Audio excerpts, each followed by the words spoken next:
Hello students. हम लोग cardiovascular drugs के बारे में पढ़ रहे थे और लास्ट लेक्चर के अंदर हमने कार्डियोवैस्कुलर ड्रग्स के अंदर कवर किया था कि हमारे पास जो फर्स्ट क्लास आती है ड्रग्स एक्टिंग ऑन सीएनएस के थ्रू हाइपरटेंशन को हम कैसे ट्रीट कर सकते हैं। अब इस लेक्चर के अंदर हम फर्दर क्लासेस के बारे में पढ़ेंगे और उनके एजेंट्स के बारे में पढ़ेंगे।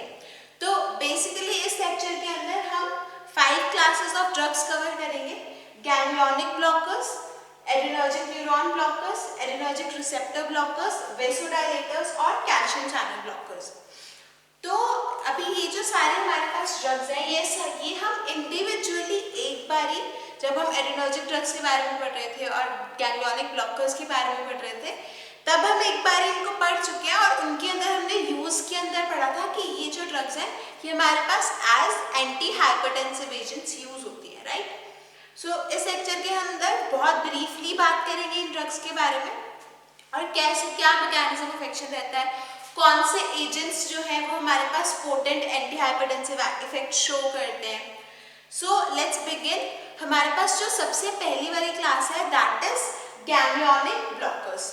अब जो हमारे पास गैंग्लियोनिक ब्लॉकर्स होते हैं ये हमारे पास क्या करते हैं, जो हमारे पास ये क्वाइट इफेक्टिव ड्रग्स हैं, ये जो ड्रग्स हैं ये हमारे पास सिवियर हाइपरटेंशन की ट्रीटमेंट के अंदर यूज किए जाते हैं। जो गैंग्लियोनिक ब्लॉकर्स हैं ये हमारे पास यूज किए जाते हैं सिवियर हाइपरटेंशन की ट्रीटमेंट के अंदर।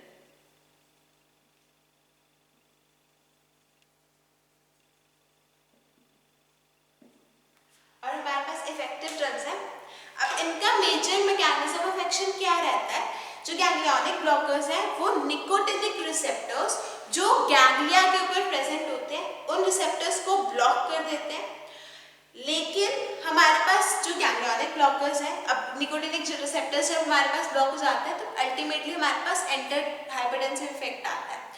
तो जब हमारे पास अभी जो गैंग्लियोनिक ब्लॉकर्स हैं इसकी वजह से हमारे पास कुछ बहुत ही हमारे पास प्राइमरी साइड इफेक्ट्स आते हैं, जैसे कि हमारे पास ये ऑर्थोस्टैटिक हाइपोटेंशन कॉज कर देता है, सेक्सुअल डिसफंक्शन कॉज कर देता है और उसके अलावा यूरिनरी रिटेंशन कॉज कर देता है, जिसकी वजह से हमारे पास जो हमारे गैंग्लियोनिक ब्लॉकर्स हैं वो कम यूज किए जाते हैं और सिर्फ जो हमारे पास हाइपरटेंसिव इमरजेंसीज होती हैं, जिस पेशेंट को अगर हमारे पास बहुत ज़्यादा जो ब्लड प्रेशर बहुत ज़्यादा इंक्रीज हो गया, हमारे पास इमरजेंसी कंडीशन आ गई, तो उन पेशेंट्स के अंदर हमारे पास गैंग्लियोनिक ब्लॉकर्स दिए जाते हैं। और उसके अलावा अब हमारे पास जो ड्रग्स आती हैं गैंग्लियोनिक ब्लॉकर्स के अंदर वो आती है हमारे पास ट्राइमिथाफैन, पेंटोलिनियम, मिकैमिलिन और हमारे पास हेक्सामिथोनियम। कौन सी ड्रग्स आती है हमारे पास? ट्राइमिथाफैन, पेंटोलिनियम, मिकैमिलिन और हेक्सामिथोनियम। गैंग्लियोनिक ब्लॉकर्स के बारे में आपको क्या पता चला कि गैंग्लियोनिक ब्लॉकर्स हमारे पास first of all quite effective drugs हैं। सेकेंडली हमारे पास सिवियर हाइपरटेंशन की ट्रीटमेंट के अंदर यूज किए जाते हैं। मैकेनिज्म ऑफ एक्शन क्या रहता है हमारे पास? जो ये हमारे पास गैंग्लियोनिक ब्लॉकर्स हैं ये हमारे पास निकोटिनिक रिसेप्टर्स जो कि प्रेजेंट होते हैं हमारे पास गैंग्लिया के ऊपर उनको ब्लॉक करते हैं और निकोटिनिक रिसेप्टर्स ब्लॉक होकर हमारे पास फर्दर हमारे पास जो एसिटाइलकोलिन है वो निकोटिनिक रिसेप्टर्स पे बाइंड नहीं कर पाता और जब निकोटिनिक रिसेप्टर्स पे बाइंड करेगा तो हमारे पास फर्दर एक्शंस जो है वो नहीं आएंगे और अल्टीमेटली हमारे पास जो ब्लड प्रेशर है वो फॉल कर जाएगा। नेक्स्ट हमने पढ़ा कि हमारे पास साइड इफेक्ट्स हैं जैसे कि सेक्सुअल डिसफंक्शन है, हमारे पास यूरिनरी रिटेंशन है, उसके अलावा इतना ज़्यादा बीपी फॉल हो जाता है कि हमारे पास ऑर्थोस्टैटिक हाइपोटेंशन कॉज हो जाता है। उसके अलावा हमारे पास जो ये ड्रग्स हैं इनके कौन से एजेंट्स हमारे पास गैंग्लियोनिक ब्लॉकर्स के अंदर आते हैं? ट्राइमिथाफैन, पेंटोलिनियम, मिकैमिलिन और हेक्सामिथोनियम। इसके बाद नेक्स्ट क्लास के ऊपर चलते हैं। नेक्स्ट क्लास है हमारे पास एड्रेनर्जिक न्यूरॉन ब्लॉकर्स। अब जो ये एड्रेनर्जिक न्यूरॉन ब्लॉकर्स होते हैं, जो हमारे पास एड्रेनर्जिक जो पूरा सिस्टम आता है हमारे पास, अब एड्रेनर्जिक के अंदर हमारे पास मेजर जो न्यूरोट्रांसमीटर वर्क करता है दैट इज नॉरएड्रेनालिन। अब जो हमारे पास एड्रेनर्जिक न्यूरॉन ब्लॉकर्स होते हैं ये क्या करते हैं, हमारे पास क्या मैकेनिज्म ऑफ एक्शन होता है? एड्रेनर्जिक न्यूरॉन ब्लॉकर्स हमारे पास उन न्यूरॉन्स को ब्लॉक कर देते हैं जहाँ से हमारे पास जो नॉरएड्रेनालिन है वो रिलीज होता है। तो हमारे पास बेसिकली रिलीज ही स्टॉप हो जाता है एड्रेनर्जिक न्यूरॉन ब्लॉकर्स के एक्शन की वजह से। कहाँ पे? नॉरएड्रेनालिन का जो रिलीज है वो स्टॉप हो जाता है। अब हमारे पास जो एड्रेनर्जिक न्यूरॉन ब्लॉकर्स हैं ये हमारे पास पोटेंट एंटी हाइपरटेंसिव एजेंट्स होते हैं। इनकी वजह से ये हमारे पास क्या करते हैं? इनहिबिट करते हैं नर्व इम्पल्स को, जो कि हमारे पास नॉरएड्रेनालिन का रिलीज स्टॉप कर देता है स्टोरेज साइट्स में से। और उसके अलावा हमारे पास जो रीअपटेक होता है नर्व एंडिंग्स के अंदर नॉरएड्रेनालिन का, उसको उस प्रोसेस को फास्ट कर देते हैं कि जो हमारे पास नॉरएड्रेनालिन साइनाप्स के ऊपर प्रेजेंट है या फिर रिसेप्टर्स की विसिनिटी में प्रेजेंट है उसकी कंसंट्रेशन को डिक्रीज कर देते हैं ताकि हमारे पास जो नॉरएड्रेनालिन है वो अवेलेबल ही ना रहे। उसके अलावा हमारे पास जो स्टोरेज वेसिकल्स हैं उनकी डिप्लीशन करवा देते हैं जो हमारे पास एड्रेनर्जिक न्यूरॉन ब्लॉकर्स होते हैं। अब हमारे पास जब हमारे पास नॉरएड्रेनालिन जो है वो रिलीज नहीं होता, अब नॉरएड्रेनालिन बेसिकली क्या करता है हमारे पास हार्ट के ऊपर जाके बीटा रिसेप्टर्स को स्टिमुलेट करता है और बीटा रिसेप्टर्स की जो स्टिमुलेशन है दैट लीड्स टू हमारे पास increase in blood pressure, contraction in blood vessels and हमारे पास जो ये सारे इफेक्ट्स हैं नॉरएड्रेनालिन के वो हमारे पास इनहिबिट हो जाते हैं। अब हमारे पास जो एड्रेनर्जिक न्यूरॉन ब्लॉकर्स हैं उसके अंदर जो ड्रग्स आती हैं दैट इज ग्वानाथिडीन और रेजरपीन। ग्वानाथिडीन और रेजरपीन ये दोनों हमारे पास एड्रेनर्जिक न्यूरॉन ब्लॉकर्स होते हैं। अब जो हमारे पास एब्जॉर्प्शन होती है ग्वानाथिडीन की वो हमारे पास कंप्लीट होती है। It is a long acting drug और हमारे पास इसका जो हाफ लाइफ होता है दैट इज 5 days। तो अगर हम एड्रेनर्जिक न्यूरॉन ब्लॉकर्स एडमिनिस्टर करते हैं, स्पेसिफिकली ग्वानाथिडीन एडमिनिस्टर करते हैं, तो हमारे पास जो ग्वानाथिडीन का एक्शन है वो हमारे पास 5 days तक रहता है। अब जो हमारे पास साइड इफेक्ट्स आते हैं ग्वानाथिडीन के वो सिमिलर है हमारे पास गैंग्लियोनिक ब्लॉकर्स के। इसके केस में भी हमारे पास ऑर्थोस्टैटिक हाइपोटेंशन कॉज हो जाता है, इम्पोटेंसी कॉज हो जाती है और इसके अलावा जीआईटी डिस्टर्बेंसेस कॉज हो जाते हैं। अब इन्हीं साइड इफेक्ट्स की वजह से हमारे पास मॉडरेट से सिवियर हाइपरटेंशन की ट्रीटमेंट के अंदर एड्रेनर्जिक न्यूरॉन ब्लॉकर्स यूज किए जाते हैं। और जो पेशेंट्स हमारे पास कंजेस्टिव हार्ट फेलियर के पेशेंट्स होते हैं उन पेशेंट्स के अंदर एड्रेनर्जिक न्यूरॉन ब्लॉकर्स जो है ये हमारे पास कॉन्ट्राइंडिकेटेड है। उसके अलावा हमारे पास जो बेनेथिडीन और डेब्रेसोक्विन और ग्वानाड्रेल जो ड्रग्स है उनका भी मैकेनिज्म ऑफ एक्शन सेम होता है। अब नेक्स्ट जो हमारे पास इसी क्लास के अंदर एजेंट आता है दैट इज रेजरपीन। अब जो रेजरपीन ड्रग है ये हमारे पास एक अल्कोलॉइडल ड्रग है, रावोल्फिया सर्पेंटिना से हमें मिलती है। अब रावोल्फिया के हमारे पास एंटी हाइपरटेंसिव इफेक्ट तो होते ही हैं लेकिन एंटी साइकोटिक इफेक्ट्स भी होते हैं। ये हमारे पास फॉलन बीपी का जो रेजरपीन है बेसिकली हमारे पास जो एड्रेनर्जिक न्यूरॉन ब्लॉकर्स है ये हमारे पास बीपी को डिक्रीज कर पाएंगे। जो हमने ग्वानाथिडीन के बारे में पढ़ा तो ग्वानाथिडीन हमारे पास क्या कर रहा था, ये हमारे पास नर्व इम्पल्स को ब्लॉक कर रहा था, जिसकी इनहिबिट कर रहा था, जिसकी वजह से हमारे पास नॉरएड्रेनालिन जो है उसका रिलीज स्टॉप हो गया था। अब इन द केस ऑफ रेजरपीन हमारे पास क्या होता है, रेजरपीन हमारे पास जो डिप्लीट करवा देता है कैटेकोलामीन और सेरोटोनिन उनके स्टोरेज साइट्स में से। तो हमारे पास जो ग्वानाथिडीन था वो हमारे पास रिलीज नहीं होने दे रहा था नॉरएड्रेनालिन को, और जो हमारे पास रेजरपीन है वो हमारे पास डिप्लीशन करवा देती है कैटेकोलामीन्स की। अब हमारे पास रेजरपीन का भी जो ड्यूरेशन ऑफ एक्शन है वो लॉन्गर है और उसके अलावा जो रेजरपीन है वो हमारे पास माइल्ड हाइपरटेंशन की ट्रीटमेंट के अंदर यूज किया जाता है। ग्वानाथिडीन के जो हमारे पास साइड इफेक्ट्स थे ऑर्थोस्टैटिक हाइपोटेंशन, इम्पोटेंसी और जीआईटी डिस्टर्बेंसेस वो हमारे पास थोड़े से सीरियस है। इन कंपैरिजन जो रेजरपीन है उसके जो साइड इफेक्ट्स हैं वो हमारे पास बहुत ज़्यादा सीरियस साइड इफेक्ट्स नहीं होते। जो रेजरपीन की वजह से जीआईटी मोटिलिटी में हमारे पास इंक्रीज हो जाता है, वेट गेन कॉज कर सकता है रेजरपीन, और उसके अलावा हमारे पास cramps, diarrhoea, peptic ulcer, mental depression, sedation and parkinsonism जैसे हमारे पास साइड इफेक्ट्स आते हैं। जो रेज़ापीन ड्रग है वो हमारे पास 0.1 to 1 मिलीग्राम की डोज हमारे पास दी जाती है। अब नेक्स्ट जो हमारे पास क्लास है that is adrenergic receptor blockers. अब जो एड्रेनर्जिक रिसेप्टर ब्लॉकर्स हैं ये हमारे पास हमने कल भी डिस्कस कर रहे थे जब हमने क्लासेस डिस्कस करी थी, तो हमारे पास आया था कि जो एड्रेनर्जिक रिसेप्टर ब्लॉकर्स हैं हमारे पास alpha adrenergic receptor blockers, beta adrenergic receptor blockers और इसके अलावा मिक्स्ड जो हमारे पास ब्लॉकर्स हैं जो दोनों अल्फा और बीटा दोनों रिसेप्टर्स को ब्लॉक करते हैं वो हमारे पास एड्रेनर्जिक रिसेप्टर ब्लॉकर्स के अंदर आते हैं। तो सबसे पहले अगर अल्फा एड्रेनर्जिक रिसेप्टर ब्लॉकर्स की बात करें तो अल्फा रिसेप्टर ब्लॉकर्स के अंदर हमारे पास फेंटोलामीन और फिनॉक्सीबेंजामीन ड्रग्स आती हैं। ये जो ड्रग्स है ये हमारे पास दोनों अल्फा 1 और अल्फा 2 रिसेप्टर्स को ब्लॉक करते हैं और इसी वजह से हमारे पास हाइपरटेंशन के अंदर यूज किए जाते हैं और स्पेसिफिकली उस हाइपरटेंशन के अंदर यूज किए जाते हैं जो हमारे पास फियोक्रोमोसाइटोमा के केस में हमारे पास हाइपरटेंसिव कंडीशंस आएंगे।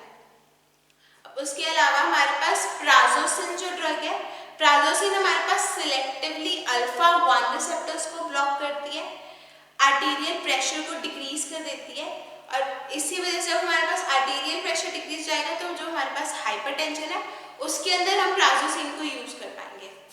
और प्राजोसिन जो है वो हमारे पास रिफ्लेक्स टैकीकार्डिया कॉज नहीं करती और पोस्चरल हाइपोटेंशन भी कॉज नहीं करती, लेकिन प्राजोसिन जो है उसका हमारे पास फर्स्ट पास मेटाबॉलिज्म हो जाता है।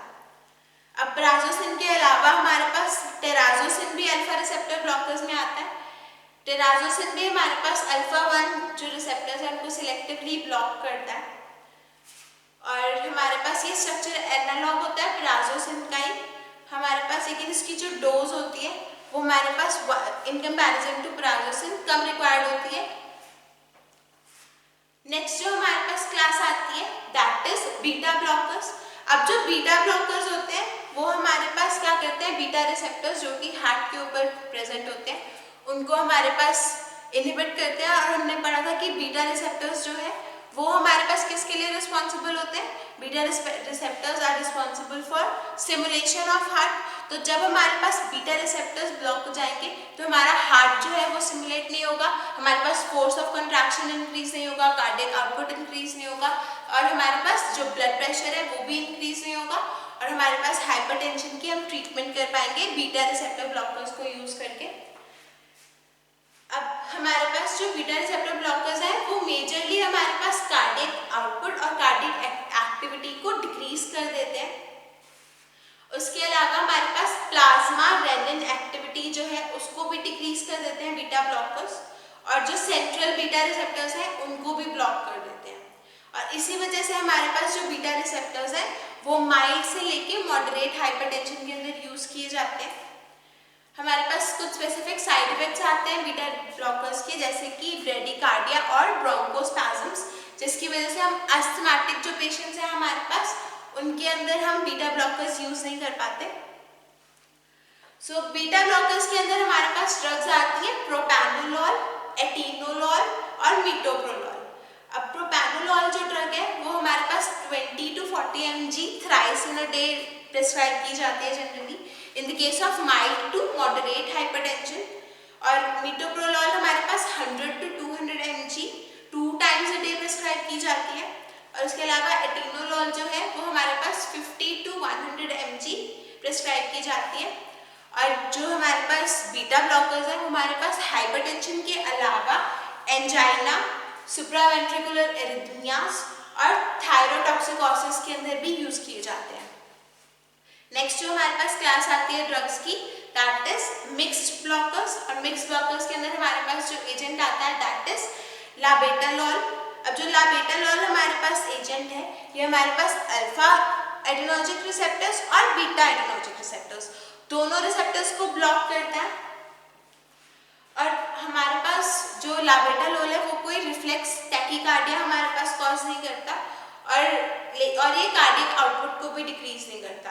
जो लाबेटालॉल की प्रिस्क्राइब्ड डोसेज है दैट इज 300 to 500 mg और ये आईवी के थ्रू दी जाती है। अब जो हमारे पास हाइपरटेंसिव क्राइसिस हो जाता है उस केस में हम लाबेटालॉल यूज करते हैं।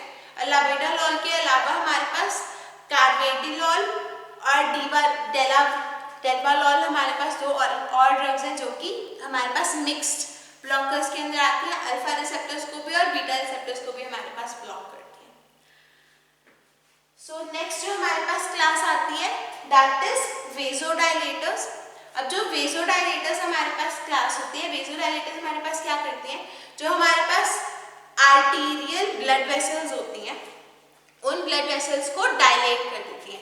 और जब हमारे पास जो ब्लड वेसल्स हैं वो डायलेट हो जाती हैं तो अल्टीमेटली हमारे पास क्या आ जाता है, जो ब्लड प्रेशर है वो फॉल कर जाता है। क्योंकि हमारे पास जब ब्लड वेसल्स हमारे पास डायलेट हो जाती हैं तब क्या होता है, हमारे पास जो पेरिफेरल वैस्कुलर रेजिस्टेंस होती है वो डिक्रीज हो जाती है और पेरिफेरल वैस्कुलर रेजिस्टेंस को डिक्रीज होने की वजह से हमारे पास जो ब्लड प्रेशर है वो डिक्रीज हो जाता है। अब हमारे पास जो हमारे वेसोडाइलेटर्स हैं, वेसोडाइलेटर्स हमारे पास कुछ सीवियर साइड इफेक्ट्स कॉज कर सकते हैं जैसे कि हेडेक और फ्लशिंग कॉज कर सकते हैं, टेकीकार्डिया कॉज कर सकते हैं और नेजल कंजेशन कॉज कर सकते हैं। सो क्या होता है हमारे पास वेसोडाइलेटर्स, वेसोडाइलेटर्स हमारे पास जो ब्लड वेसल्स हैं हमारी उनको डायलेट कर देंगे। जब हमारे पास ब्लड वेसल्स डायलेट हो जाएंगी तब हमारे पास क्या हो जाएगा, जो पेरिफेरल वैस्कुलर रेजिस्टेंस आ रही थी वो हमारे पास डिक्रीज हो जाएगी। जब हमारे पास पेरिफेरल वैस्कुलर रेजिस्टेंस डिक्रीज हो जाएगी तब हमारे पास क्या हो जाएगा, जो ब्लड प्रेशर है वो हमारे पास फॉल कर जाएगा और हमारे पास एंटी हाइपरटेंसिव इफेक्ट आ जाएगा। सो वेसोडाइलेटर्स के अंदर हमारे पास जो एजेंट्स आते हैं, तो सबसे पहला जो एजेंट आता है दैट इज हाइड्रालाजीन। अब जो हाइड्रालाजीन है वो हमारे पास डायस्टोलिक प्रेशर के ऊपर ज्यादा इफेक्ट शो करता है in comparison to systolic blood pressure. तो सिलेक्टिवली अगर किसी पेशेंट का हमारे पास डायस्टोलिक ब्लड प्रेशर इंक्रीज हुआ है तो उसके केस में हम हाइड्रालाजीन प्रिस्क्राइब कर सकते हैं और हमारे पास डायस्टोलिक प्रेशर को रिड्यूस कर देता है हाइड्रालाजीन। और उसके अलावा हमारे पास ये जो डायस्टोलिक प्रेशर रिड्यूस होता है वो कैसे रिड्यूस करता है, पेरिफेरल वैस्कुलर रेजिस्टेंस को डिक्रीज करके। अब हमारे पास जो हाइड्रालाजीन है वो हमारे पास इसके अंदर हमारे पास बीटा रिसेप्टर्स के ऊपर भी इफेक्ट होता है जिसकी वजह से ये वेसोडाइलेशन कॉज कर सकता है और वेसोडाइलेशन की वजह से हमारे पास ये एक इफेक्टिव एंटी हाइपरटेंसिव ड्रग है। हाइड्रालाजीन के अलावा हमारे पास वेसोडाइलेटर्स के अंदर मिनॉक्सिडिल एजेंट आता है। अब जो मिनॉक्सिडिल एजेंट है ये हमारे पास 5 mg 1 to 2 times a day hourly prescribe की जाती है। मिनॉक्सिडिल भी हमारे पास आर्टेरियोल्स को डायलेट कर देती है और मिनॉक्सिडिल जो ड्रग है ये हमारे पास सिवियर हाइपरटेंशन के केस में रिजर्व करके रखी जाती है कि अगर हमारे पास कोई और ड्रग वर्क ना करे तो लास्टली हम मिनॉक्सिडिल प्रिस्क्राइब कर देते हैं। अब जो हमारे पास मिनॉक्सिडिल है वो हमारे पास अनवांटेड हेयर ग्रोथ को प्रमोट करती है, इसीलिए हमारे पास जो एलोपेशिया होता है, एलोपेशिया के ट्रीटमेंट के अंदर हम मिनॉक्सिडिल यूज करते हैं। एलोपेशिया क्या होता है, जो हमारे पास अनवांटेड हेयर लॉस हो जाता है, जो हेयर लॉस हो जाता है, एक्सेसिव हेयर लॉस को हम बोलते हैं एलोपेशिया। और एलोपेशिया की ट्रीटमेंट के अंदर भी हमारे पास एक एंटी हाइपरटेंसिव जो ड्रग है वो यूज की जाती है which helps in the growth of the hairs. Minoxidil के अलावा हमारे पास डायाजॉक्साइड हमारे पास यूज की जाती है। अब जो डायाजॉक्साइड है इसका भी हमारे पास पोटेंट एंटी हाइपोटेंसिव इफेक्ट होता है। अब डायाजॉक्साइड है ये भी हमारे पास जो आर्टेरियोलर रेजिस्टेंस है उसको डिक्रीज कर देता है जिसकी वजह से ये हमारे पास इमरजेंसी और हार्ट फेलियर के अंदर यूज किया जाता है। हमारे पास जो डायजॉक्साइड ड्रग है वो हमारे पास हाइपरटेंसिव जो इमर्जेंसीज या फिर जो हाइपरटेंसिव क्राइसिस आते हैं उनके अंदर मेजरली यूज किया जाता है और हमारे पास इंट्रावेनस इंजेक्शंस रैपिडली या फिर इमीडिएटली दिए जाते हैं अगर कोई हमारे पास हाइपरटेंसिव क्राइसिस का पेशेंट आ जाए तो इन हिज केस हमारे पास डायज़ॉक्साइड का इंट्रावेनस इंजेक्शंस प्रेफर किए जाते हैं। अब डायज़ॉक्साइड एडमिनिस्टर करने के 3 से 5 मिनट बाद हमारे पास जो ब्लड प्रेशर है वो फॉल कर जाता है, और जो ये इफेक्ट है हमारे पास ब्लड प्रेशर के फॉल करने का वो हमारे पास 4 to 12 आवर्स तक हमारे पास लास्ट करता है। और डायज़ॉक्साइड का हमारे पास 300 mg का बोलस इंजेक्शन दिया जाता है इमरजेंसीज के केस में। उसके अलावा हमारे पास अब तक हमने 3 एजेंट्स के बारे में पढ़ा, हाइड्रोलाजीन, मिनॉक्सिडिल और डायज़ॉक्साइड। इनके अलावा हमारे पास one of the most important जो वेसोडाइलेटर्स के अंदर ड्रग आती है दैट इज सोडियम नाइट्रोप्रोसाइड। अब जो सोडियम नाइट्रोप्रोसाइड है ये हमारे पास दोनों हमारे पास मसल्स, स्मूथ मसल्स के ऊपर एक्ट करती है, आर्टीरियोलर के ऊपर भी और वीनस के ऊपर भी, और जिसकी वजह से हमारे पास जो पेरिफेरल रेजिस्टेंस है वो डिक्रीज हो जाती है। जो ऑनसेट ऑफ एक्शन है सोडियम नाइट्रोप्रोसाइड का वो हमारे पास रैपिड होता है लेकिन शॉर्ट ड्यूरेशन होती है। और जो हमारे पास सोडियम नाइट्रोप्रोसाइड है इसका आईवी के थ्रू हमारे पास रेगुलर कॉन्टिन्यूस इन्फ्यूजन दिया जाता है। शॉर्ट एक्टिंग ड्रग होती है हमारे पास, इसीलिए हाइपरटेंसिव इमरजेंसीज के अंदर सोडियम नाइट्रोप्रोसाइड दी जाती है। हमारे पास जो सोडियम नाइट्रोप्रोसाइड है ये हमारे पास एक्ट करती है स्पेसिफिकली हमारे पास जो नाइट्रस ऑक्साइड है उसका डिप्लीशन करवा के। सो बेसिकली क्या होता है हमारे पास सोडियम नाइट्रोप्रोसाइड जो है वो नाइट्रस ऑक्साइड के अंदर कन्वर्ट हो जाती है जब हमारी बॉडी के अंदर जाती है, और जो नाइट्रस ऑक्साइड है वो हमारे पास स्मूथ मसल सेल्स के ऊपर अटैच हो जाता है और हमारे पास वेसोडाइलेशन कॉज कर देता है। और हमारे पास जो ये वेसोडाइलेशन कॉज होती है ये हमारे पास बहुत ज़्यादा एक्सटेंसिव होती है जिसकी वजह से हमारे पास रैपिड फॉल हो जाता है ब्लड प्रेशर के अंदर, और हमारे पास रिलैक्सेशन हो जाती है वेन्स और आर्टरीज की। अब हमारे पास जो सोडियम नाइट्रोप्रोसाइड है वो हमारे पास पेरिफेरल रेजिस्टेंस को, जो प्रीलोड और आफ्टर लोड का हमारे पास जो रेजिस्टेंस है उसको डिक्रीज तो करता ही है लेकिन हमारे पास जो ऑक्सीजन कंजम्पशन है उसको भी डिक्रीज कर देता है। अब हमारे कुछ साइड इफेक्ट्स आते हैं हमारे पास सोडियम नाइट्रोप्रोसाइड के, जैसे कि अटैक्सिया कॉज करता है, रिजिडिटी कॉज करता है, कन्वर्जन्स कॉज करता है और मेटाबॉलिक एसिडोसिस कॉज करता है। लास्ट जो हमारे पास क्लास आती है इस लेक्चर के regarding that is calcium channel blockers.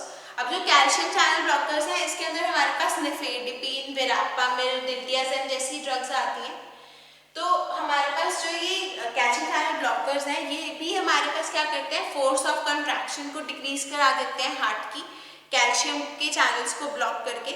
और सेकेंडली हमारे पास इनका वेसोडाइलेटर इफेक्ट होता है। हमारे पास कैल्शियम चैनल ब्लॉकर्स जो है वो वेसल्स को डायलेट कर देते हैं जिसकी वजह से भी हमारे पास जो ब्लड प्रेशर है वो फॉल कर जाता है और हमारे पास 10 मिनट्स के अंदर अंदर एडमिनिस्ट्रेशन के बाद हमारे पास हाइपोटेंसिव इफेक्ट शो होता है।